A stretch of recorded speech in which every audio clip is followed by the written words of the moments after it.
मित्रों नमस्कार, मैं पंडित कमलाकांत द्विवेदी लखनऊ से उपस्थित हूं एक नए विषय के साथ। मेरा यत्न ही है विराम हर घर हो खुशियों की धाम की श्रृंखला में एक दिव्य ज्ञानवर्धक कड़ी के साथ आज मैं उपस्थित हूं आप सभी के बीच। मित्रों, कौन लोग होते हैं ऊपरी बाधा के शिकार और क्यों होते हैं? इसके अलावा ऐसे कौन से कारण होते हैं कि व्यक्तियों के शरीर में ऊपरी बाधाएं, माइनस ऊर्जाएं और स्थान की नेगेटिविटी उनके ऊपर हावी हो जाती है, जो उनके विकास में, उनके स्वास्थ्य में और उनके व्यक्तित्व पे बहुत विपरीत प्रभाव डालती है। और ऐसे कौन से लोग होते हैं जो ऊपरी बाधा के अनचाहे में शिकार हो जाया करते हैं, और ऐसे कौन से व्यक्ति हैं जो ऊपरी बाधाओं के ऊपर हावी होके उन्हें निर्मूल करने की शक्ति रखते हैं। मित्रों, ग्रह भेषज जल औषधि पाए कुयोग सुयोग। यदि किसी ग्रह की अक्षाई है तो उसी ग्रह का अगर यदि विपरीत प्रभाव आपके ऊपर हावी है तो उसके साइड इफेक्ट भी आपको ही झेलने पड़ते हैं। हर व्यक्ति की ग्रह दशा, महादशा और नेचर ग्रह की स्थित अवस्था अलग अलग हुआ करती है। उन्हीं में से कुछ लोग इन ऐसी विषमताओं के अनचाहे में शिकार हो जाया करते हैं। मित्रों, यदि कुंडली में सूर्य, मंगल, चंद्रमा और गुरु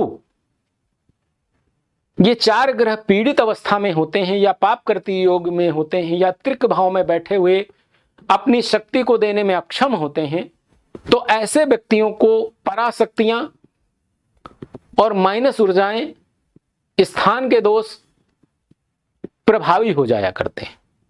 जिस प्रकार एक कमजोर व्यक्ति के ऊपर रोग हावी हो जाया करते हैं, ठीक उसी प्रकार से यदि व्यक्ति की कुंडली में इन चार ग्रहों का सपोर्ट, चार ग्रहों की शक्ति, चार ग्रहों की ऊर्जा नहीं मिलती है तो ऐसे लोग प्रायः इन विषमताओं के शिकार हो जाया करते हैं, जिनको समझ पाना आधुनिक विज्ञान से भी परे है। और इस भंवर में गिरा हुआ व्यक्ति, इस भंवर से ग्रसित व्यक्ति की मनोदशा, उसके परिवार की मनोदशा जो लोग जानते हैं वो इनको मानते हैं। और ये विषमताएं बहुत ही दयनीय और बड़ी निरीह हुआ करती हैं कि व्यक्ति सुंदर, सुडौल, सुसज्जित होते हुए भी वो अपने आप को लोगों के बीच में प्रतिष्ठित करने में, अपने काम को करने में अक्षम होता है और व्यक्ति का जीवन बहुत ही दयनीय हो जाया करता है।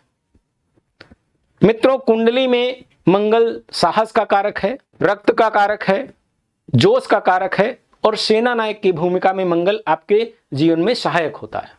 सूर्य आपके सोलर प्लैनेट्स है जो आपको ऊर्जा देता है, आत्मबल देता है और आपको जोश और शक्ति और दूरदृष्टि आपके अंदर उत्पन्न करता है। गुरु चूंकि दूरदृष्टा ग्रह होता है, आपको हानि और लाभ से बचा के रखने वाला ग्रह है। और चंद्रमा मन का कारक, पानी मन की एक गति नीचे को ही जाए। विश्वास करिए, ये जो चार ग्रह जब किसी के पीड़ित होते हैं तो व्यक्ति अगर हंस भी दे खुल के ना तो उसको भी माइनस ऊर्जाएं उसके ऊपर हावी हो जाया करती। वो यदि किसी शमशान के बगल से निकल जाए तो भी माइनस ऊर्जाएं उसके ऊपर हावी हो जाया करती हैं।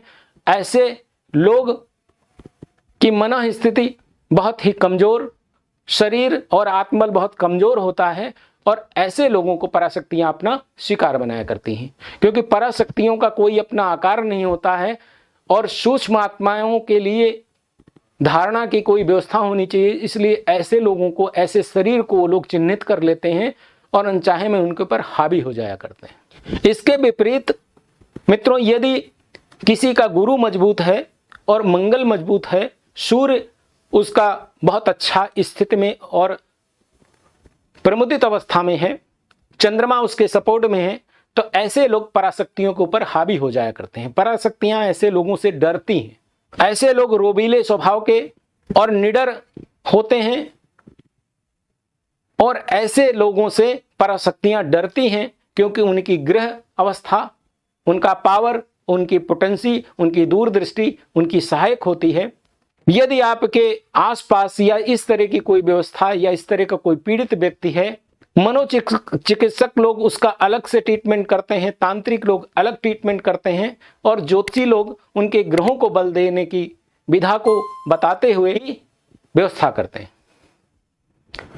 इसका सही पता आपको कुंडली के अध्ययन, कुंडली के विश्लेषण और कुंडली के परामर्श से किया जा सकता है। यदि आप अपने जीवन में इन तरह की व्यथाओं से पीड़ित हैं तो कृपया करके आप भारतीय प्राच्य विद्या ज्योतिष को अपना मार्गदर्शक समझें और अपनी कुंडली का अध्ययन करवाएं, जिससे आप इस तरह की विषमताओं से बच पाएं। मेरा यत्न अविराम हर घर हो खुशियों के धाम की श्रृंखला को विराम देते हुए आज मैं अपनी वाणी को विराम देता हूं। मिलता हूं फिर किसी अगले कार्यक्रम में। तब तक के लिए आप सभी को बहुत बहुत मंगल कामनाएं। धन्यवाद। नमस्कार।